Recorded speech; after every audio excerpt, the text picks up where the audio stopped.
ప్రభుని యేసుక్రీస్తు నామములో మీకు అందరికీ మరొకసారి వందనాలు సమర్పిస్తున్నాను. ఇవాళ ఆరాధనలో ప్రాముఖ్యమైనటువంటి ఒక సంగతిని మనం ఆలోచన చేస్తాం. ప్రకటన గ్రంథం 3వ అధ్యాయాన్ని కంటిన్యూ మనం ఇవాళ చేయట్లేదు, వచ్చే వారం నుండి మనం చూస్తాము.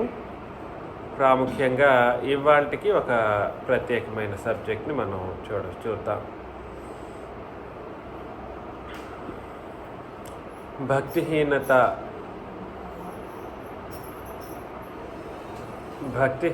అనే ఈ విషయం గురించి మనం ఆలోచన చేద్దాం.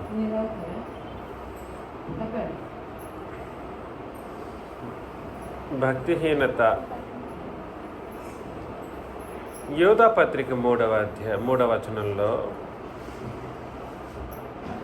యోధా పత్రిక 3 నుండి మనం చదువుతాం. ప్రియులారా, మనకందరికీ కలిగడు రక్షణను గూర్చి మీకు వ్రాయవలనని విశేష ఆసక్తి కలవాడనై ప్రయత్నపడుచుండగా. మనకందరికీ కలిగడు రక్షణ, అందరికీ కలిగడు రక్షణ అనగా ఏ నిబంధన రక్షణ? అది క్రొత్త నిబంధన రక్షణ.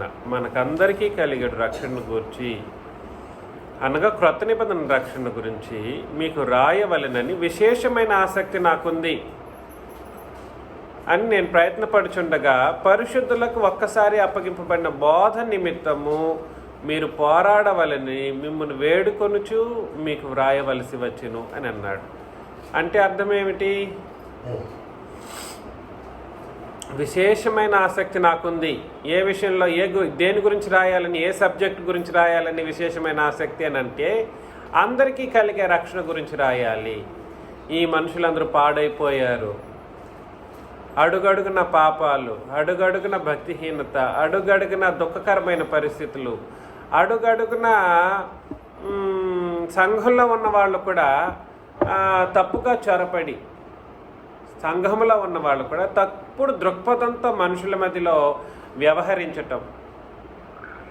అరే మన సహోదరి కదా, అరే మన సహోదరుడు కదా, అరే మన వాళ్ళు కదా అనే ఆలోచన లేకపోవటం, వాళ్ళని తప్పుగా మనం చూడొచ్చా అనే కోణంలో ఉన్నవాళ్ళు కూడా మారిపోయినటువంటి పరిస్థితులు ఉన్నప్పుడు నేను ఒక పత్రిక రాయాలనుకున్నాను. కానీ రక్షణ గురించి రాయాలంటే నేను సరిపోతానా? యోధా సరిపోడు. ఎందుకు అని అంటే, అందుకని చెప్పాడు, పరిశుద్ధులకు ఒక్కసారి అప్పగింపబడిన బోధ నిమిత్తం మీరు పోరాడవలనని మిమ్మల్ని వేడుకొనుచు మీకు దాన్నే రాస్తున్నాను అని అన్నాడు అనమాట. అంటే అర్థం ఏమిటి? రక్షణ గురించి పత్రిక రాయాలని నాకు ఆశ, కానీ నేను రక్షణ గురించి రాయటానికి విశేషమైన ఆసక్తి ఉన్నా దాన్ని ఓవర్ రైట్ చేసే అవకాశాలు లేదు. ఎందుకనంటే, పరిశుద్ధులు అనబడిన అపోస్తులు ఎవరైతే ఉన్నారో వాళ్ళు ఏదైతే చెప్పి రాశారో దాన్ని మాత్రమే మనం అందరం పాటించాలి. అనగా అర్థం ఏమిటి? వేరేక బోధ తీసుకురాకూడదు. రక్షణ విషయంలో, రక్షణ కొరకు అపోస్తులు ప్రకటించిన బోధ కాక వేరొక బోధను తీసుకురాకూడదు, బోధించకూడదు. అది అత్యంత ప్రమాదకరమైనటువంటి పరిస్థితి. ఎందుకు అని అంటే 4వ వచనంలో, ఏలయనగా కొందరు రహస్యముగా చొరపడి ఉన్నారు. ఎలా ఉన్నారు? కొందరు రహస్యముగా చొరపడి ఉన్నారు. రహస్యంగా చొరపడడం అంటే అర్థం ఏమిటి? వాళ్ళ మనసుల్లో ఉండే మనకు తెలియదు. ఒక వ్యక్తితో మాట్లాడుతున్నాడు అన్నప్పుడు అతని రహస్యం మనం గుర్తించగలమండి. ఎందుకు మాట్లాడుతున్నాడు తెలుస్తుందా? సంఘములో ఉన్న మనల్లో కూడా చాలామంది రహస్యముగా ఒక తప్పుడు దృక్పథంతో వ్యవహరించటం అన్నది జరుగుతూ ఉంది. అందుకని కొందరు రహస్యముగా చొరబడి ఉన్నారు. వారు భక్తిహీనులై, ఏంటంట? వారు భక్తిహీనులై మన దేవుని కృపను కామాతురత్వమునకు దుర్వినియోగపరచుచు. దేనికి? తప్పుడు మార్గానికి, వ్యభిచారానికి దుర్వినియోగం చేస్తారంట. కృపను పరచుచు మన అద్వితీయ నాథుడును ప్రభువునైన యేసుక్రీస్తును విసర్జించుచున్నారు. ఈ తీర్పు పొందుటకు వారు పూర్వమందే సూచింపబడిన వారు అని అన్నాడు అన్నమాట. కాబట్టి భక్తిహీనులుగా ఉంటారు. ఎవరు అని అంటే ఎవరు? ఎవరు భక్తిహీనులుగా ఉంటారు?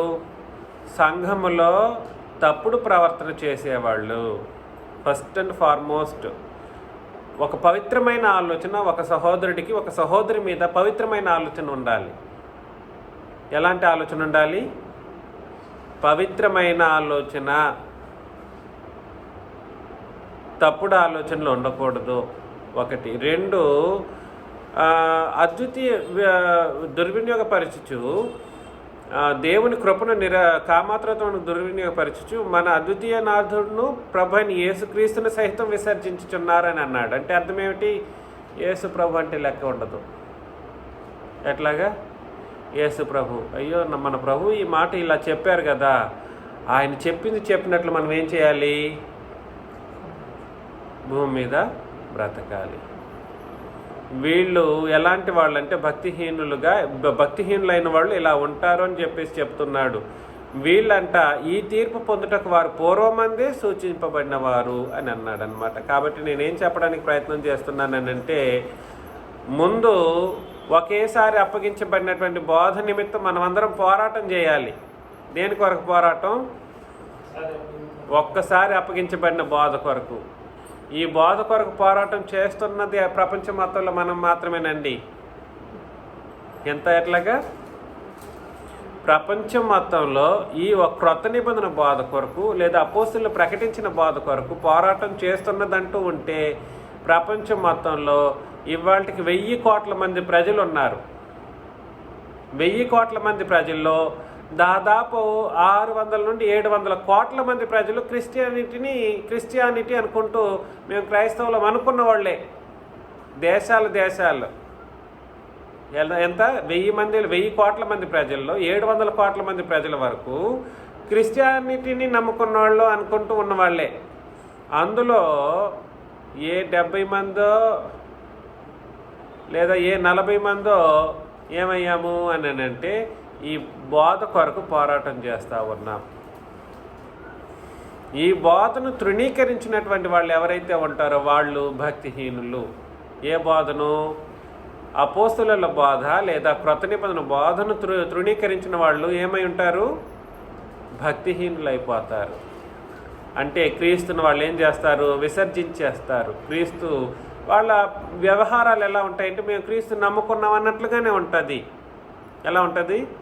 మేము క్రీస్తుని నమ్ముకున్నాం, ఆయన్ని విశ్వసించాం అన్నట్లుగానే ఉంటుంది. కానీ లోపల ఉన్న రహస్యాలు మనకు తెలియదుగా. నేను చెప్పింది మీకు అర్థమవుతుందా? కాబట్టి లోపల ఉన్నటువంటి రహస్యం ఏమిటి? రహస్యముగా చొరబడి ఉన్న వాళ్ళ యొక్క పరిస్థితి వాళ్ళ వెనకాల ఎట్లా ఉంటుందంటే, ఒకటి క్రీస్తుని విసర్జించిన పరిస్థితి, రెండు సంఘం పేరు మీదుగా తప్పుడు దృక్పథం సహోదరుల మధ్య ఉంటుంది. ఏం దృక్పథం అది? వ్యభిచార ఆలోచన. సరైన మార్గంలో ఆలోచన చేయరు, అపవిత్రమైన ఆలోచన చేస్తూ ఉంటారు. వీళ్ళు ఒకటి సంఘంలో ఉన్నామన్నట్టుగానే ఉంటుంది, కానీ రహస్యంగా చూపులు చూస్తూ ఉంటారు. రహస్యమైన చూపులు, రహస్యమైనటువంటి ప్రవర్తన, రహస్యమైనటువంటి వేషధారణ, ఇట్లాంటివి జరుగుతూ ఉంటుంది. 5వ వచనంలో ఈ సంగతులన్నీ మీకు ముందటనే ఎరిగి ఉన్నాను. అంటే ఈ సంగతులన్నీ ఏమై ఉన్నారు? ముందుగానే తెలుసు వీళ్ళకి. చెప్పున్నారు. ఎవరు చెప్పారు? తెలుసు చెప్పానా? మీకు గుర్తుందా? పేతురు రాసిన పత్రికలో మొదటి అధ్యాయం, పేతురు రాసిన మొదటి పత్రిక యూదా 2:1. ఏం చెప్పాను? పేతురు రాసిన మొదటి పత్రిక యొక్క రెప్లికేషనే యూదా. పేతురు గారు ఏం చెప్పాడు అదే మొదటి అధ్యాయం మొదటి పత్రికలో చెప్పిన విషయాలని యూదా రాశాడనమాట, కాపీ కొట్టాడు. అర్థమవుతుంది నేను చెప్పింది? అదే విధానంలోనే పేతురు రాసిన 2వ పత్రికలో విషయాలనే దాదాపు యాకోబు కూడా రాశాడు. ఇది మీరు గుర్తుపెట్టుకోండి. అంటే డిటోగా చెప్పాల్సిన అవసరం లేదు. డిటో అక్కడ చెప్పింది ఇక్కడ చెప్పినట్లుగా 2 రెప్లికేషన్స్ అవసరం లేదు. కానీ దాదాపు అక్కడ నుండివే వీళ్ళకు వచ్చిన భాషలో మాట్లాడారనమాట, రాశారనమాట. కాబట్టి ఈ సంగతులన్నీ మీకు ముందుగానే ఎరిగి ఉన్నానంటే అర్థం ఏమిటండి? పేతురు పత్రిక మొదటి పత్రికలో చెప్పి ఉన్నాడనమాట. నేను మీకు జ్ఞాపకము చేయగోరుచున్నది ఏమనగా, కాబట్టి దేవుని మాటలను మనం ఎప్పుడు ఏం చేసుకోవాలంటే జ్ఞాపకంలోకి ఉంచుకోవాలి, జ్ఞాపకంలో ఉంచుకోవాలి. జ్ఞాపకం చేయగోరుందేమనగా, ప్రభువు ఐగుప్తులో నుండి ప్రజలను రక్షించినను వారిలో నమ్మకపోయిన వారిని తర్వాత నాశనము చేసెను అని అన్నాడు. తండ్రి అయిన దేవుడు ఐగుప్తులో నుండి ప్రజలను ఏం చేశాడు?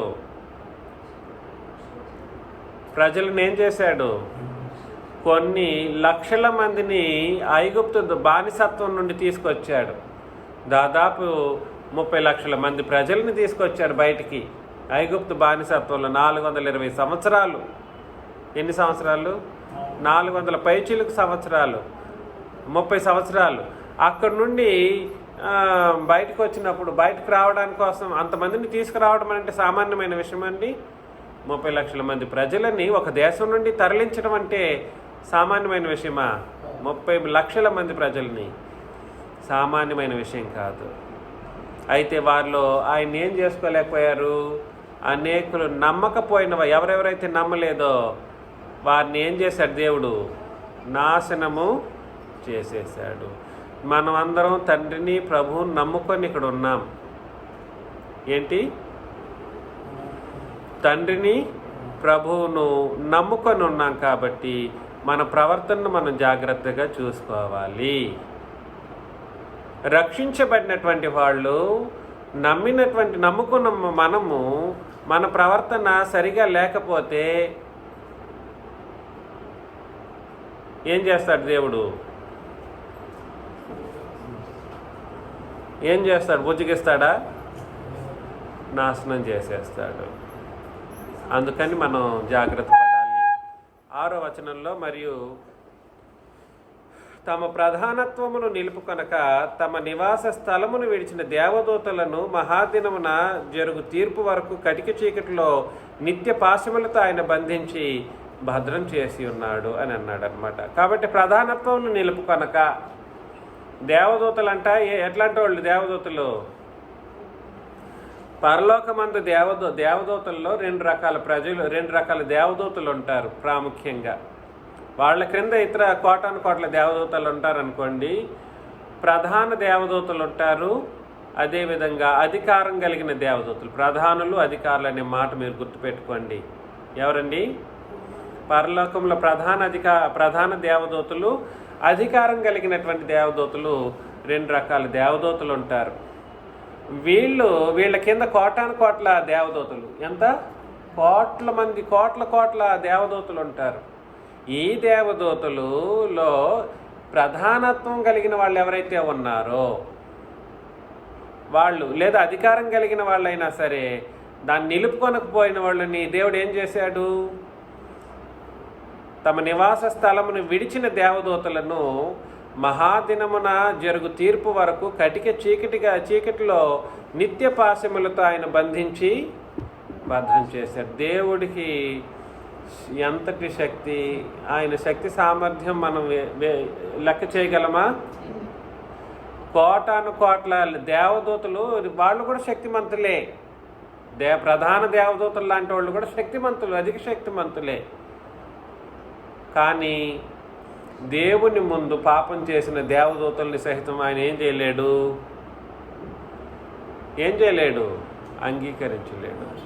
పాపం చేసిన దేవదూతను పట్టుకుని ఎక్కడ వెళ్ళి పడేశాడు? కటిక చీకటి కలిగినటువంటి ప్రదేశంలో పడేసి నిత్య పాశములతో ఆయన వాటిని బంధించి భద్రం చేసి పెట్టాడు. ఎందుకు చెప్పండి? తీర్పు వరకు వాళ్ళని భద్రం చేసి, వాళ్ళని ఎవరు తీర్పు తీరుస్తారు? సంఘము తీర్పు తీరుస్తుంది. ఎవరు తీర్పు తీరుస్తారు? సంఘం. కొంతమంది అనేక తప్పుడు ఉపదేశాలు చేశారు. పరలోకంలో దేవదూతల పాపం ఏమిటి? ఎలాగా?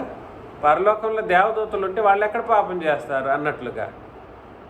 ప్రధానత్వం నిలుపుకోకపోతే అది పాపం. దేవుడు వాళ్ళకి ప్రధానత్వాన్ని ఇచ్చినప్పుడు అది నిలుపుకోకపోతే అదేమిటి? వారి యొక్క నివాస స్థలం అనేది వాళ్ళ స్టేటస్ని విడిచి వెళితే అదేమిటి? దేవుని లెక్కలో అది పాపం. దేవుడు ఏది చెబితే అదే కదండి. అదే విధానంలో పరలోకంలో ఉన్న వాళ్ళకి ఎవరు ఉపదేశం చేస్తారు? ఎఫెసీ పత్రికలో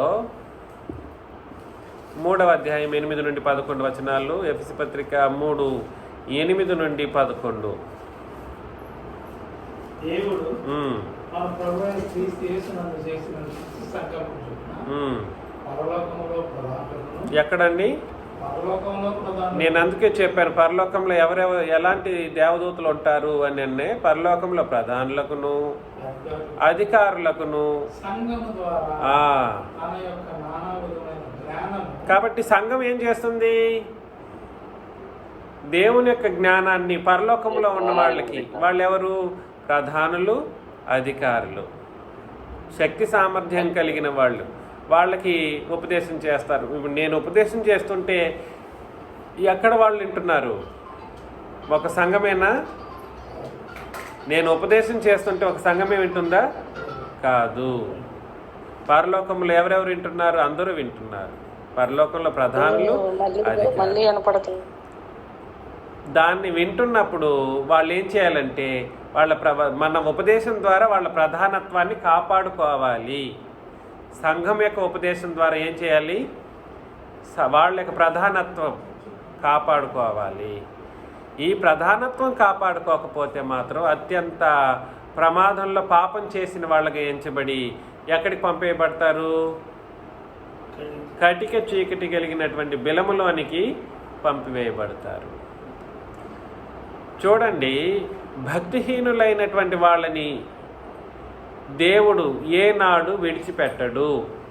భక్తిహీనులు అనగా మొదట్లో ఏమని ఆలోచన చేశామంటే ఈ కాలంలో భక్తిహీనులు ఎవరని అంటే యేసు ప్రభువుని విసర్జించిన వాళ్ళు. ఎవరిని? యేసు ప్రభువుని విసర్జించి సరైన ప్రవర్తన లేని వాళ్ళు భక్తిహీనులుగా ఎంచబడుతున్నారు క్రొత్త నిబంధన కాలంలో. అదేవిధంగా పరలోకంలో దేవదూతలు కూడా సరే, వాళ్ళు దేవుని యొక్క క్రొత్త నిబంధన బోధన వినకపోతే వాళ్ళు కూడా ఏమై ఎంచబడతారు? భక్తిహీనుల క్రిందకే వస్తారన్నమాట. ఎలా వస్తారు? ఎక్కడికి వెళ్తారు వాళ్ళు కూడా? వీళ్ళకందరికీ తీర్పు, దేవదూతలకు తీర్పు ఎవరు తీరుస్తారంటే సంఘమే తీర్పు తీరుస్తుంది. 1 కొరింథీ పత్రిక 6వ అధ్యాయం 3వ వచనంలో 2-3 చదవచ్చు. 1 కొరింథీ 6:2-3 మనం చదివితే,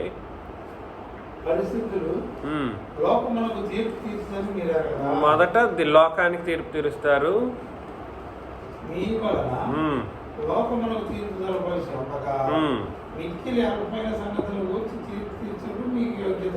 లేదా కాబట్టి పరిశుద్ధులు లేదా సంఘం ఎవరెవరికి తీర్పు తీరుస్తుందండి? 1 సంఘము లోకానికి తీర్పు తీరుస్తుంది. 2 సంఘము దేవదూతలకు సహితం. మనకి లేక ఈ ఒక్కసారి అప్పగింపబడిన బాధ తెలియదు అనుకోండి, ఏం తీర్పు తీరుస్తారు చెప్పండి? మనం సంఘానికి ఉన్న బాధ్యత అర్థం చేసుకోండి. ఏం బాధ్యత సంఘానికి? రేపు ప్రభువు రాకడప్పుడు మనం సింహాసనాసీనులమై మనం కూడా ఏం చేయబోతామనంటే మనం ముందు న్యాయపీఠం ముందని మనం నిలబెట్టబడతాం. మనకు న్యాయం తీర్చబడిన తర్వాత మనం పరలోకం వెళ్ళబోతున్నాం అన్నప్పుడు ఈ ప్రపంచాన్ని కూడా మనం తీరుస్తాం. మీరందరూ ఈ పాపం చేశారని ఒక్కొక్కరిని నరకానికి పంపిస్తామన్నమాట. మన చేతిలో అధికారం పెట్టాడు. దేవదూతలు చీకట్లు ఎందుకున్నారు అని మనం ఆలోచన చేసినప్పుడు దాన్ని తీర్పు తీర్చిపోయేది కూడా ఎవరు? మనమే. మరి తీర్పు తీర్చిపోయే అంత స్థానంలో ఉన్న మనం మన యొక్క హృదయాలలో మన నిబంధనను ఎంతగా పఠించి జ్ఞాపకం చేసుకొని భూమి మీద బ్రతకాలి. అర్థమవుతుంది నేను చెప్పింది? ఇది మనకి నిబంధనే తెలియలేదనుకోండి, ఈ ఉపదేశం క్రొత్త నిబంధనే తెలియదు అనుకోండి, ఏమని ఎవరికి వెళ్ళి ఉపదేశం తీర్పు తీరుస్తారు? తీర్పు తీర్చడం కుదురుతుందా? కుదరదు. అందుకని నేనేమంటున్నానంటే మనం జాగ్రత్త పడాలి. చాలామంది చెప్పిన మాటలు ఏమని చెప్పారంటే తప్పుడు మాటలు. దేవదూతలు పాపం చేయరని చెప్పారు, కానీ దేవదూతలు పాపం చేశారు అని క్రొత్త నిబంధన చెబుతుంది అన్నమాట. పాపం చేసిన దేవదూతలు. వినబడట్లేదా?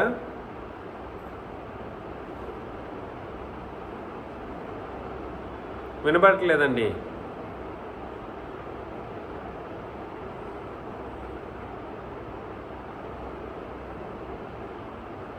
ఏంటి, ఎవరు మాట్లాడట్లేదు? వినబడుతుందన్న. మరి చిన్న సుబ్బలమ్మ గారు ఒకసారి మీరు చూసుకోండి. కాబట్టి భక్తిహీనుల యొక్క ప్రవర్తన ఎలా ఉంటుంది అని అంటే, దేవుని మాటలకు లోబడనొల్లని ప్రజలుగా వాళ్ళు ఉంటారు. అంటే దేవునికి ఎప్పుడు వాళ్ళు ఏం చేయరు, భయపడరు, ప్రభువుని విసర్జిస్తారు, వాళ్ళ ప్రవర్తన వాళ్ళకు ఉంటుంది. అందుకని భక్తిహీనులు అంటే నిర్వచనం ఏమిటనంటే, దేవుడిచ్చిన నిబంధనకు, ఏ నిబంధన కాలంలో ఆ నిబంధనకు వాళ్ళు ఏం చేయాలంటే భయపడాలి, లోబడాలి ఆయన మాటలకు. నేను చెప్పింది అర్థమవుతుందండి? దేవుని మాటలకు భయపడి లోబడటం అనేది ప్రాముఖ్యంగా చేయాలి. అలా దేవుని మాటలకు, ప్రభువుకి లోబడకపోతే వాళ్ళ ప్రవర్తన చాలా దారుణంగా మారిపోతుంది. 7వ వచనంలో అక్కడనే, ఆ ప్రకారమే సొదొమ గొమొర్రాలను వారి చుట్టుపట్లనున్న పట్టణములను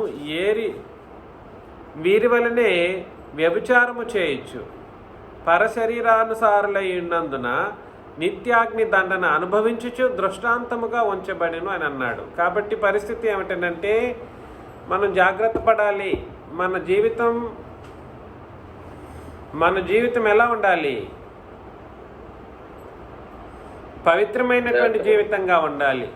పవిత్రమైన జీవితం ఎలా వస్తుంది అని అంటే, ముందు దేవునికి భయపడినప్పుడు వస్తుంది పవిత్రమైన జీవితం. దేవునికి భయపడకపోతే జీవితం పవిత్రంగా ఎలా వస్తుంది?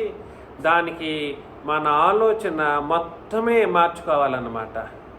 ముందు చూపు మారాలి, ఆలోచన మారాలి.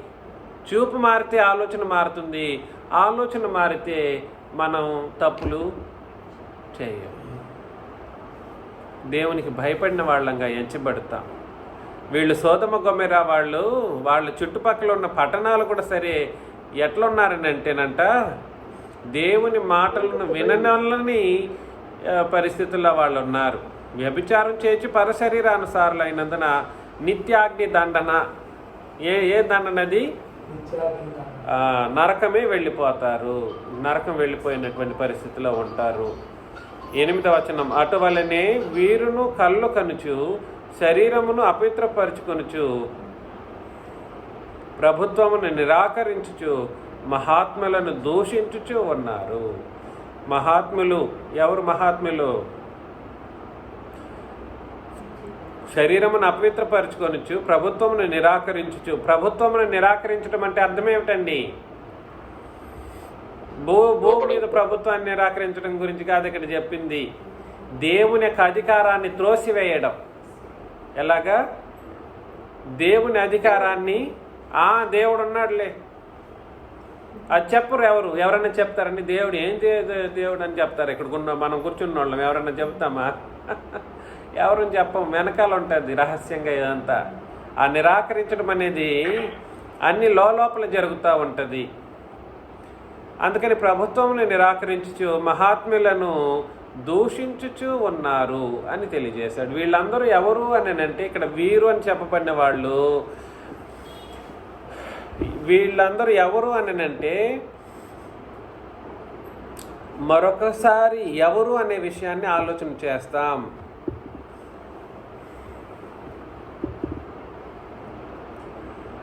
మొదటి వచనం నుండి చదువుతున్నాను.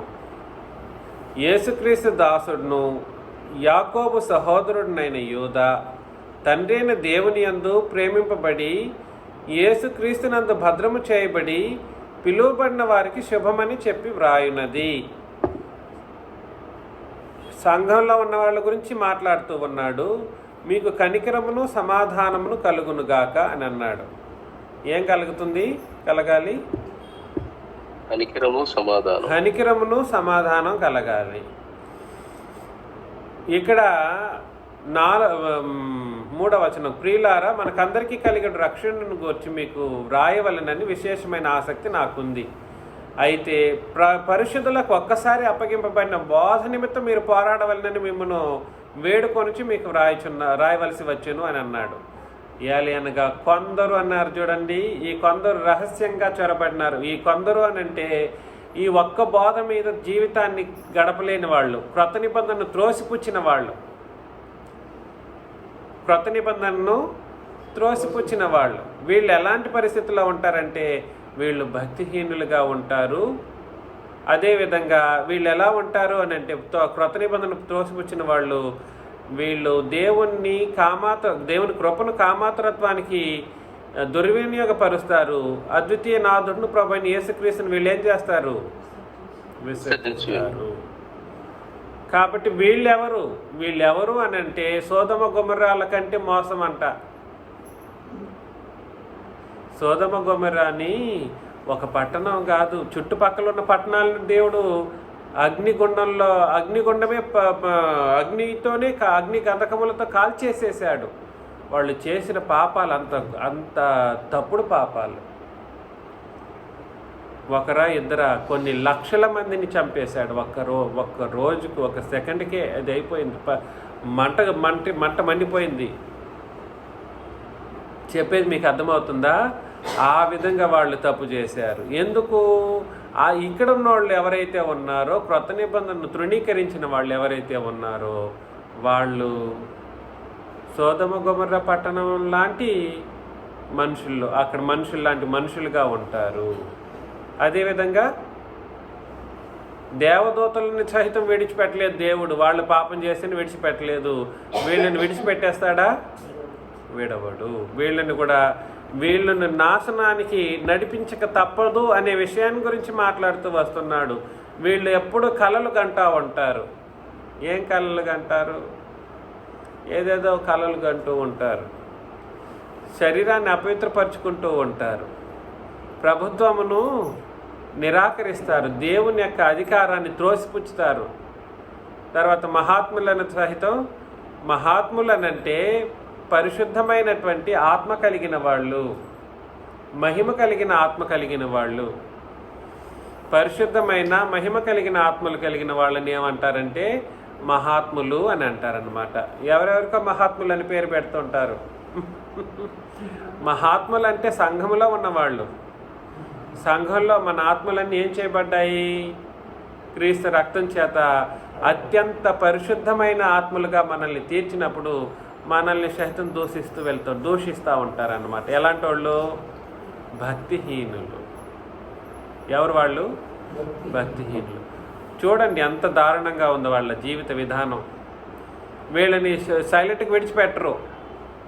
క్రొత్త నిబంధన వాళ్ళు దూషిస్తూ ఉంటారన్నమాట. లెక్క లేకుండా మాట్లాడతారు. మరి ఏం చేస్తాం ఇట్లాంటి వాళ్ళని? మనం ఏం చేయటానికి లేదు. 9, అయితే ప్రధాన దూత అయిన మిఖాయేలు అపవాదితో వాదించుచు మోషే యొక్క శరీరమును గురించి తర్కించినప్పుడు దూషించి తీర్పు తీర్చి తెగింపక ప్రభువు నిన్ను గద్దించునుగాక అనెను. వీరైతే తాము గ్రహింపని విషయం, మోషే లాంటి మహనీయుడు ఏం చేయలేదు?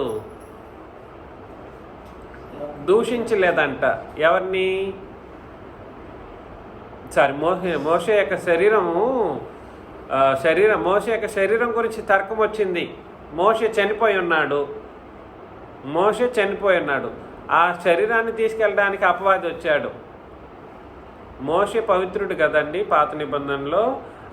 ఆ పవిత్రుడైన యొక్క శరీరాన్ని తీసుకెళ్ళిపోవడానికి అపవాది వచ్చాడు. అపవాది వచ్చినప్పుడు పైనుండి మిఖాయేల్ అనే దూత ప్రధాన దూత. అర్థమవుతుందా? అందుకని ప్రధానంలో మిఖాయేల్ ఒకడు. చెప్పేది మీకు అర్థమవుతుందా? ఆ ప్రధాన దూతకు కూడా ఎవరు ఉపదేశం చేస్తారు? అది ఏమని అంత అద్భుతమైన ఒక మన అధికారం మనకుంది. సో ఆ ప్రధాన దూత అయిన మిఖాయేల్ దిగి వచ్చాడు పరలోకం నుండి. వచ్చి మోషే శరీరాన్ని సాతాను తీసుకెళ్లకుండా తర్కం జరిగింది. అప్పుడు అపవాదిని దూషించలేదంట. దూషించి తీర్పు తెగింపక ప్రభు నిన్ను గద్దించునుగాక అని అన్నాడంట. కానీ ఏకంగా పరిశుద్ధులైన మనల్ని చాలామంది దూషించడం మనం గమనిస్తూ ఉంటాం. నన్ను ఇంకెంత దూషిస్తున్నారో మీకు తెలియదు, ఎంత దారుణంగా మాట్లాడతారో తెలియదు. Just because voicing out the new testament doctrine అన్నమాట. క్రొత్త నిబంధన విషయాలకు నేను గొంతు విప్పినందుకు, నన్ను దూషించేవాళ్ళు కోకొల్లలు. దేవుడు విడిచిపెట్టేస్తాడు వాళ్ళని, ఖచ్చితంగా విడిచిపెట్టడు. 10 వీరైతే తాము గ్రహింపని విషయములను గూర్చి దూషించువారై వివేక శూన్యములకు మృగముల వల్లే వేటిని స్వాభావికమై ఎరుగుదురో వాటి వలన తమ్మును తాము నాశనం చేసుకుంటారు అని అన్నాడనమాట. కాబట్టి ఇదంతా ఎవరి యొక్క క్యారెక్టరిస్టిక్స్, లక్షణాలు అంటే భక్తిహీనుల యొక్క లక్షణాలు. గ్రహింపని విషయాల గురించి ఏం చేస్తారు? ఏమన్నా చెప్పామనుకోండి, చెబితే దాన్ని అర్థం చేసుకోవాలి, అర్థం చేసుకోకుండా దూషించేస్తూ ఉంటారు. నేను ఒక విషయం గురించి మాట్లాడాను, చెప్పినప్పుడు అవును నేను నేర్చుకుంటాను, కరెక్టే, ఒప్పుకుంటాను అని పోవాల్సింది పోయి చిన్న రాజాకి తెలీదు. ఎవరికి తెలీదు?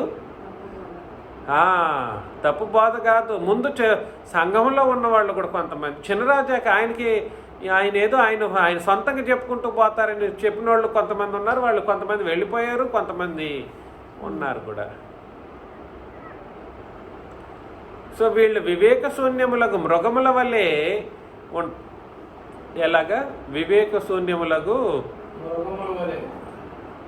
మృగముల వల్లే వేటిని స్వాభావికముగా ఎరుగుదురో వాటి వలన తమ్మును తామే నాశనం చేసుకొనిచున్నారు అని అన్నాడు అనమాట. కాబట్టి పరిస్థితి ఏమిటనంటే, మీకు అందరికీ నేను ప్రేమతో హెచ్చరించడం ఏమిటనంటే, ఏదైతే చెప్పబడిందో క్రొత్త నిబంధనలో, నేను ఏదైతే ఉపదేశం చేస్తూ ఉన్నానో దాన్ని మీరు గ్రహిస్తే చాలు.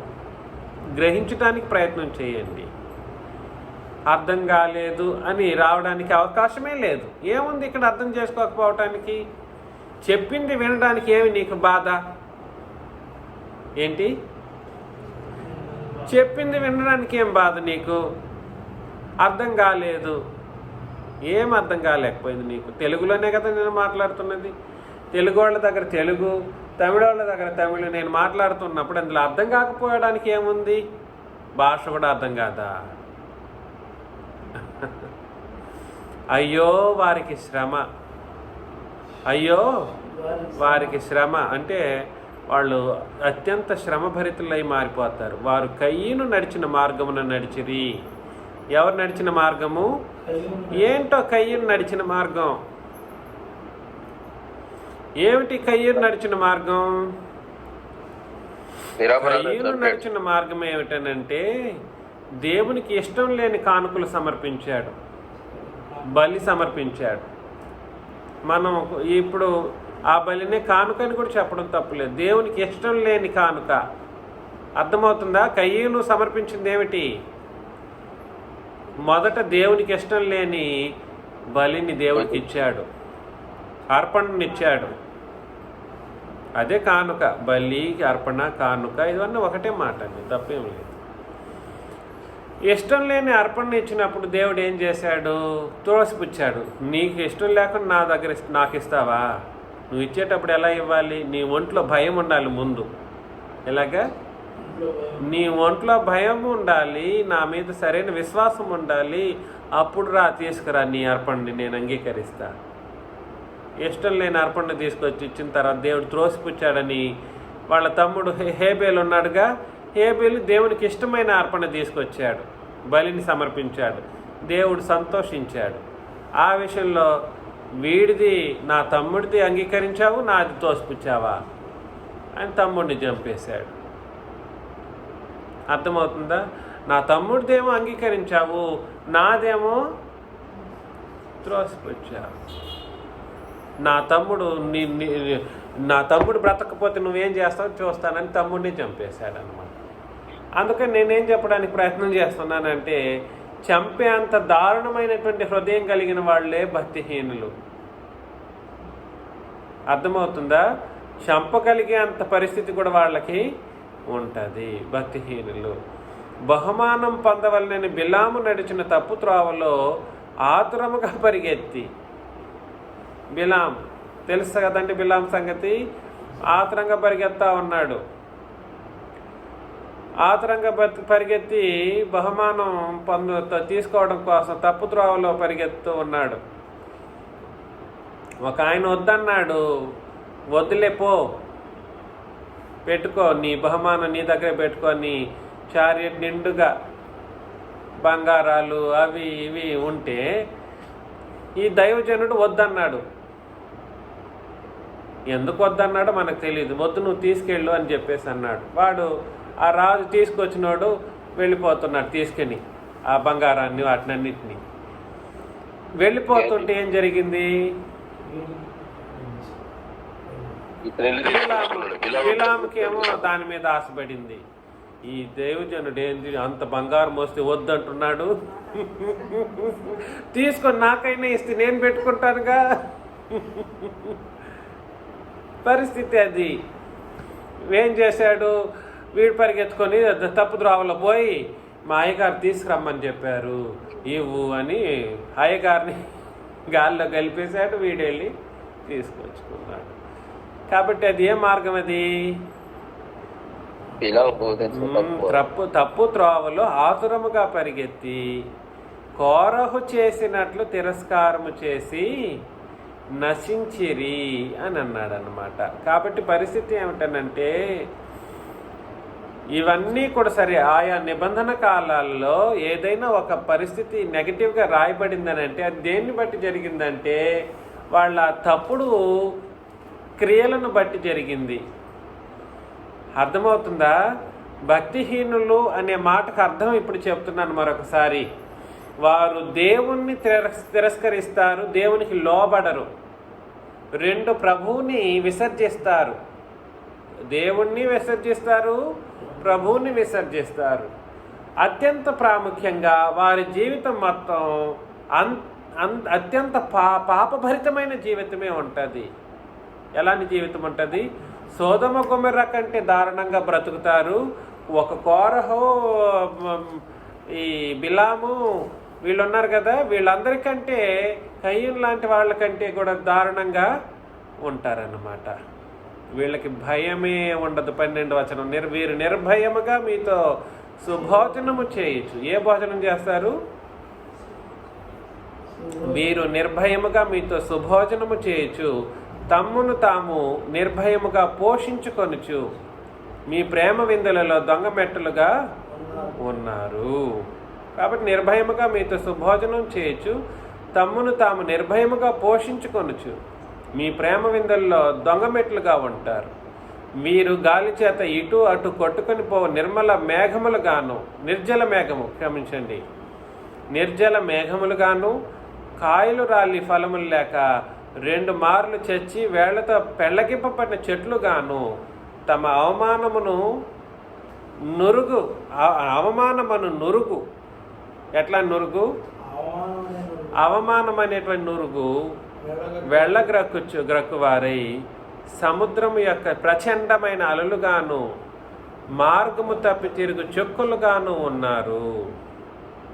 అంటే మార్గం తప్పి తిరిగేటువంటి చొక్కులు ఎలా ఉంటాయి? దేన్నైనా పోయి కొల్లాయి చేస్తాయి, దేన్నైనా పోయి గుద్దేస్తాయి.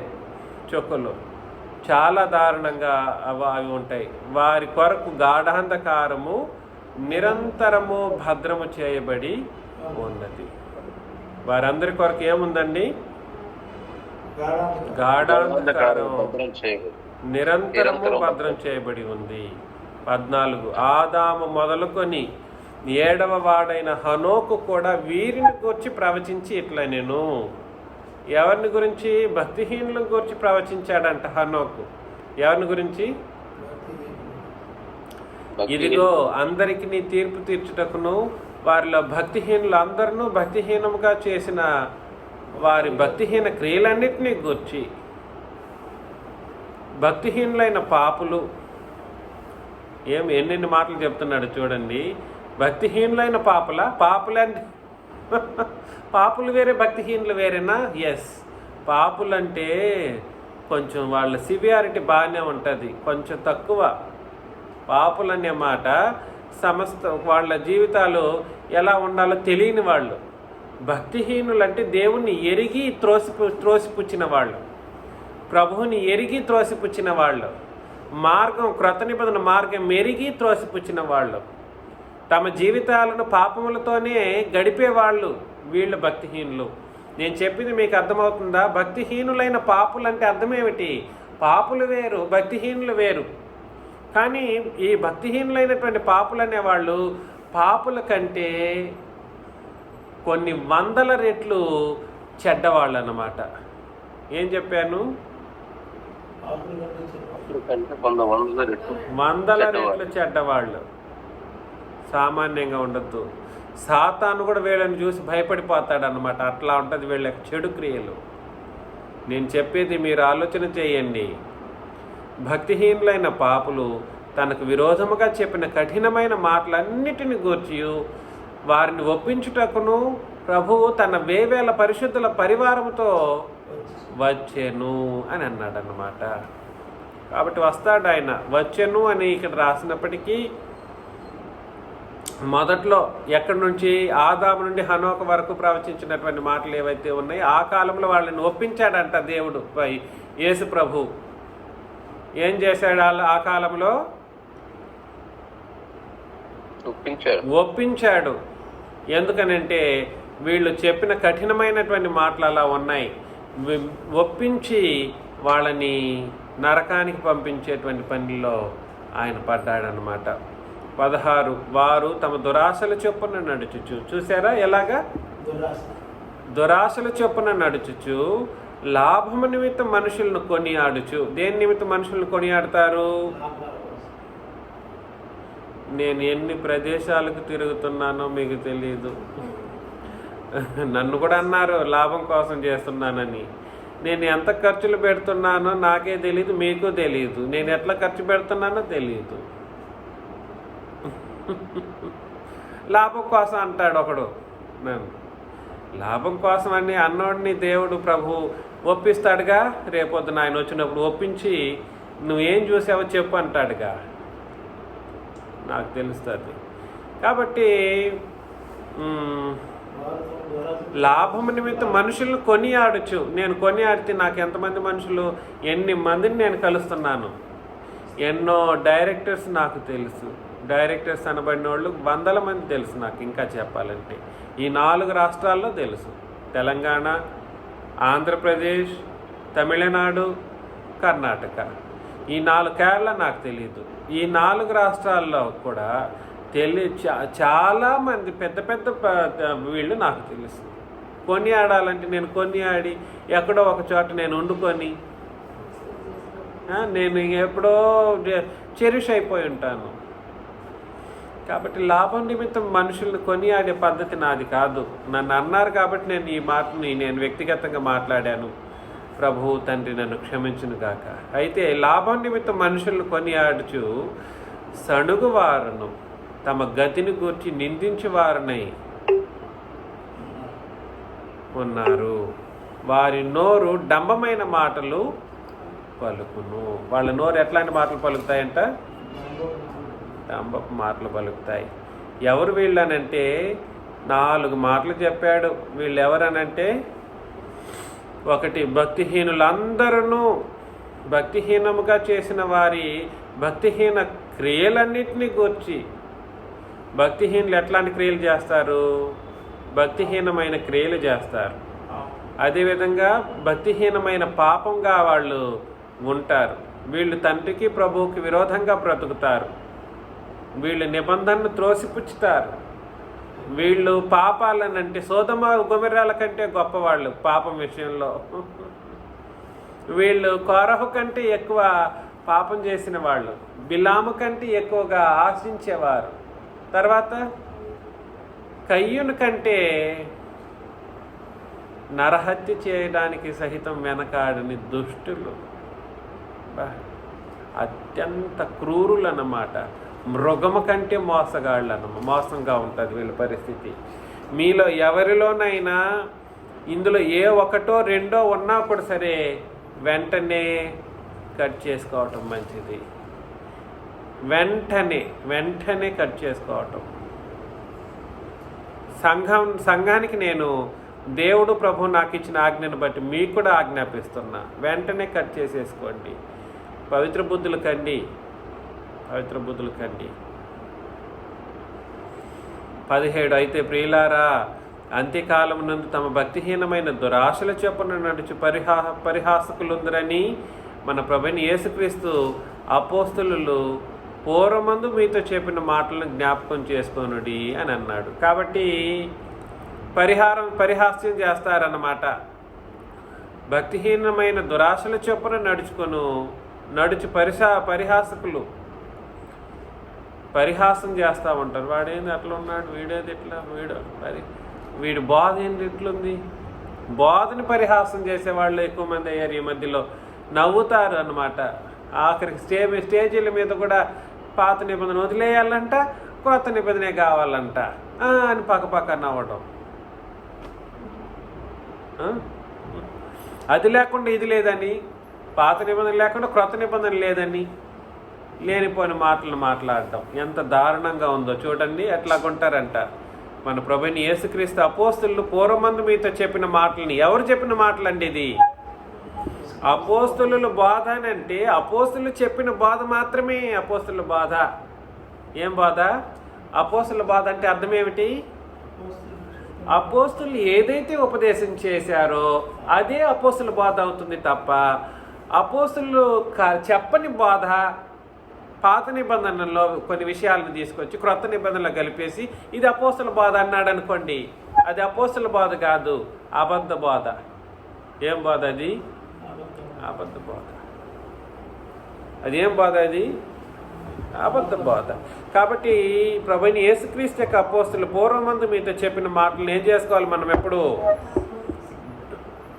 జ్ఞాపకం చేసుకోవాలి. అట్టివారు ప్రకృతి సంబంధులు. ఎలాంటి వాళ్ళు వీళ్ళు? ప్రకృతి సంబంధులు. ప్రకృతి సంబంధులు అంటే ఏమిటో తెలుసా? చెప్పండి. లోకానుసారం జీవిస్తూ లోకానుసారంగా జీవించడం కాదు ప్రకృతి సంబంధులు అంటే. లోకానుసారులు కాదు. ప్రకృతి సంబంధులు అంటే తమ చుట్టూ ఉన్న ప్రకృతిని తమని చాలా ఎక్కువగా ఇదిగా చూసుకుంటారన్నమాట. బట్టలు ఇవి తెల్లగా ఉండాలి, ఇందులో ఏమన్నా ఇది ఉంటుందని వాళ్ళని దూరం పెడతారు, వాళ్ళని ఇది చేస్తారు. శుభ్రత ఉండకూడదని కాదు నేను చెప్పింది, శుభ్రతే ప్రాధాన్యంగా పెట్టుకుంటారు. చెప్పింది అర్థమవుతుందా? శుభ్రత ఉండకూడదని కాదు నా ఉద్దేశం. శుభ్రంగా ఉండాలి, అన్నీ ఉండాలి. కానీ ఈ ప్రకృతిని మాత్రం మన చుట్టూ ఉన్న ప్రదేశాలు ఇక్కడ దేవునికి మా వాక్యం పోతూ ఉంటుంది, వీళ్ళు అప్పుడు శుభ్రంలో పడి ఉంటారు. ఇక్కడ దేవుణ్ణి కార్యక్రమాలు జరుగుతూ ఉన్నప్పుడు వీళ్ళు భౌతికమైనటువంటి పనులు చేస్తూ ఉంటారు. దీన్ని ఏమంటారంటే ప్రకృతి సంబంధులు, శరీర సంబంధులు. శరీర సంబంధులు అంటే పాపులు, అది పాపం. ప్రకృతి సంబంధులు అని అంటే శుభ్రతకు, ముఖ్యంగా ఎక్కువ శుభ్రతకు, తర్వాత డెకరేషన్స్కి, తర్వాత చెప్పండి దేవుని కంటే ప్రకృతికి ఎక్కువ ప్రాధాన్యత ఇస్తూ ఉంటారు. ఆ ప్రదేశానికి మేము వెళ్ళమంటారు, ఈ ప్రదేశానికి మేము వెళ్ళకూడదు అంటారు, ఇట్లాంటి వాళ్ళు అన్నమాట. కాబట్టి ప్రకృతి సంబంధులు. ఆత్మ లేని వారునై ఉండి భేదములు కలుగు చేసేవాళ్ళు. ప్రకృతి సంబంధుల వల్లనే ఎక్కువ భేదాలు కలుగుతుంటాయి. తెలుసా మీకు? తెలుసా? ప్రకృతి సంబంధం వల్లనే భేదాలు ఎక్కువగా ఉంటాయి. భేదాలు కలుగు చేస్తూ ఉంటారు. 20 ప్రియులారా, మీరు విశ్వసించు అతి పరిశుద్ధమైన దాని మీద మిమ్మును మీరు కట్టుకొనుచు పరిశుద్ధాత్మలో ప్రార్థన చేయొచ్చు. ఎవరిలో ప్రార్థన చేయాలి? పరిశుద్ధాత్మకు కాదు. ఎవరికి? ఎంత బాగుందో చూడండి. ఎక్కడైనా తప్పుందా? ఎక్కడ ఒక పొల్లు కూడా తప్పు లేదు క్రొత్త నిబంధనలో. ప్రియులారా, మీరు విశ్వసించే అతి పరిశుద్ధమైన దాని మీద, అతి పరిశుద్ధమైనది ఏమిటి? నిబంధన మొత్తమే, క్రొత్త నిబంధన మొత్తమే అతి పరిశుద్ధమైనది. ఎంత బాగుందో మాట. మన నిబంధన అత్యంత పరిశుద్ధమైనటువంటిది. అతి పరిశుద్ధమైన దాని మీద మిమ్మల్ని మీరు కట్టుకొనుచు పరిశుద్ధాత్మలో ప్రార్థన చేయొచ్చు. నిత్య జీవార్థమైన మన ప్రభువుకు యేసుక్రీస్తు కనికరము కొరకు కనిపెట్టుకొనుచు దేవుని ప్రేమలో నిలిచినట్లు కాచుకొని ఉండండి. మనం చేయాల్సిన పనులు, ఒకవేళ ఇలాంటి మనుషులు మన మధ్యలో ఉంటే వాళ్ళని కరెక్ట్ చేయడానికి ప్రయత్నం చేస్తాం. వాస్తవానికి భక్తిహీనుల్ని కరెక్ట్ చేయటం, పాపుల్ని కరెక్ట్ చేయటం సులభం. పాపులని మారు మనసు పొందేటట్లుగా సువార్తను ప్రకటించడం సులభం. కానీ భక్తిహీనులను మార్చడం అని అంటే అత్యంత కష్టంతో కూడుకున్నది. ఇలాంటి వాళ్ళని మార్చాలంటే అంత సామాన్యమైన విషయమే కాదన్నమాట. కానీ ఒకవేళ మనం ఏం చేయాలో చెప్పాడు. మనం ఎట్లా ఉండాలంట? మీరు విశ్వసించు అతి పరిశుద్ధమైన దాని మీద ఏం చేయాలి? మిమ్మల్ని మీరు కట్టుకోవాలి. పరిశుద్ధాత్మలో ప్రార్థన చేయొచ్చు. నిత్య జీవార్థమైన మన ప్రభువుకి యేసుక్రీస్తు కనికరం కొరకు మనం ఏం చేయాలి? కనిపెట్టాలి. నా ప్రభు ఎప్పుడు వస్తాడో, నన్ను ఎప్పుడు తీసుకెళ్ళిపోతాడో, ఈ భూమి మీద కష్టంగా ఉంది, ఈ భూమి చాలా కష్టంగా ఉంది, నా ప్రభు వస్తే నేనేం చేస్తాను? ఆయనతో పాటు తీసుకెళ్ళిపోతాడు అని దేవుని ప్రేమలో నిలిచినట్లు మనం ఏం చేయాలంటే కాచుకోవాలి, జాగ్రత్త పడాలి. కాబట్టి సందేహపడువాని మీద ఏం చేయాలి? సందేహపడు వారి మీద కనికరము చూపాలి. డౌట్లు ఉన్నాయనుకోండి, కనికరం చూపాలి. సందేహించిన వాళ్ళకు ఉంటుంది, అవిశ్వాసం వలన ఉంటుంది. వాళ్ళని మనం కనికరించి తీరాల్సిందే. కానీ భక్తిహీనులను కూడా మనం కనికరించాలి, మనకు తప్పదు. క్రొత్త నిబంధనలో ఉన్నప్పుడు వాళ్ళు వచ్చిన తర్వాత భక్తిహీనులు అయ్యే ప్రమాదంలో ఉన్నారనుకోండి, వాళ్ళు వెళ్ళిపోవాలంటే వెళ్ళిపోతారు. కానీ వాళ్ళని కూడా మనం బిగబట్టాలి. ఎందుకంటే అందరి కొరకు యేసు ప్రభు, ఒకరి కొరక లేదంటే ఇంకెవరి కొరక అయినండి? అందరి కొరకు, సర్వలోకం కొరకు, సర్వ సృష్టి గురించి ఆయన ప్రాణం అర్పించారు. కాబట్టి ఇలాంటి వాళ్ళని కూడా మనం మార్చుకోగలిగితే మనకు మంచిదే. నేను తప్పు దిద్దాను అనుకోండి, నన్ను మహాత్ముడిని దూషించేదే అది మీ బాధ్యత. లేదా మీరు నా తప్పుని దిద్దడానికి ప్రయత్నం చేశారనుకోండి, నువ్వు తప్పు చేసుకుంటాను. వ్యక్తిగతంగా ఎవరికి వాళ్ళకి ఉంటుంది. కానీ సంఘంలో ఉన్న వాళ్ళ యొక్క తప్పిదాలను నేను తప్పిదమని చెప్పాల్సిన అవసరం లేదు. ఉన్నది చెబితే చాలు. పలానా శేషు గారు ఈ తప్పు చేస్తున్నారు నేను చెప్పాల్సిన అవసరం ఉందా నాకు? అది నేను తీర్పు తీర్చిన వాడిని అవుతాను పేరు చెబితే. కానీ సంఘంలో ఉన్న వాళ్ళకి ఇవ్వబడినటువంటి ఆజ్ఞలను నేను చెబుతూ ఉన్నప్పుడు అది అందరూ ఇందులో నా తప్పు ఏమైనా ఉందా అని ఆలోచన చేసుకొని కరెక్ట్ చేసుకోవాలి తప్ప, నన్నే అన్నాడనే ఫీలింగ్ మీకు ఒకవేళ ఉన్నా కూడా మీకు మీరే మార్చుకోవాలి. తిరిగి ఎదురుగా నన్ను ఎదురు దూషణ చేయకూడదు. కాబట్టి ఈ విధంగా మనం అందరం భక్తిహీనత అనే ఒక విషయంలో ఏనాడు ఎవరం కూడా సరే కోరుకుపోకుండా మనమందరం పవిత్రంగా పరిశుద్ధంగా బ్రతుకుతూ మన తండ్రి యొక్క క్రీస్తు యొక్క అధికారానికి లోబడుతూ, చెప్పండి, తండ్రి యొక్క క్రీస్తు యొక్క అధికారానికి లోబడుతూ భక్తిహీనతను